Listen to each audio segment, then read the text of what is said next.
Hello everyone, welcome to my home cooking. అందరూ బాగున్నారండి? నేను కూడా బాగున్నాను. మీరందరూ కూడా బాగుండాలని మనస్ఫూర్తిగా కోరుకుంటున్నాను. ఓకే అండి. ఈ మధ్యన నేను సరిగ్గా వీడియోస్ అప్లోడ్ చేయలేకపోతున్నాను. కొంచెం బిజీగా ఉండడం వల్ల వీడియోస్ ఎడిట్ వాయిస్ ఓవర్ ఇవ్వలేకపోతున్నాను. అందుకని ఈ మధ్యన సరిగ్గా వీడియోస్ అప్లోడ్ చేయలేకపోయాను. ఇక నుంచి రెగ్యులర్గా అట్లీస్ట్ వీక్లీ 3 or 4 వీడియోస్ అయినా నేను అప్లోడ్ అనేది చేస్తూ ఉంటాను. అలాగే ఇన్స్టాగ్రామ్లో కూడా నా వీడియోస్ ఉన్నాయండి.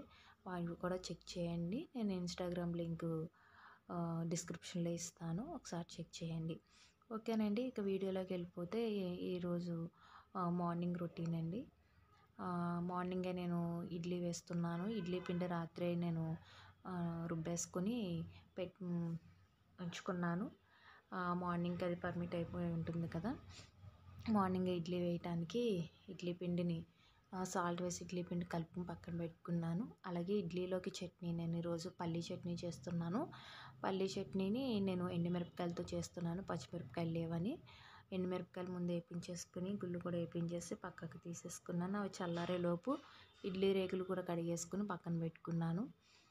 చట్నీ కూడా మిక్సీ రుబ్బేసుకుని ఒకసారి చిన్న తాలింపు కూడా వేసుకుంటున్నాను. తాలింపు వేసేసుకున్న తర్వాత ఇడ్లీ రేకులకి ఆయిల్ రాసేసుకుని ఇడ్లీలు కూడా వేసేసుకున్నాను. వేసుకుని నేను ఇడ్లీలు మా ఇద్దరికే కాబట్టి జస్ట్ 2 రేకులు 3 రేకులు మాత్రమే వేసుకుంటాను. మేమిద్దరమే ఉంటాం కాబట్టి వేసుకుని నేను ఇడ్లీలను కూడా రైస్ కుక్కర్లో పెడతాను. డైరెక్ట్ గ్యాస్ మీద ఇడ్లీ వేయను, రైస్ కుక్కర్లో పెట్టుకుని ఇడ్లీ వేసుకుంటాను. ఆ తర్వాత ఇంకా మిగిలిపోయిన పిండి ఉంటుంది కదండి, ఆ పిండితో నేను మినప రొట్టె కింద వేసేసుకుంటాను.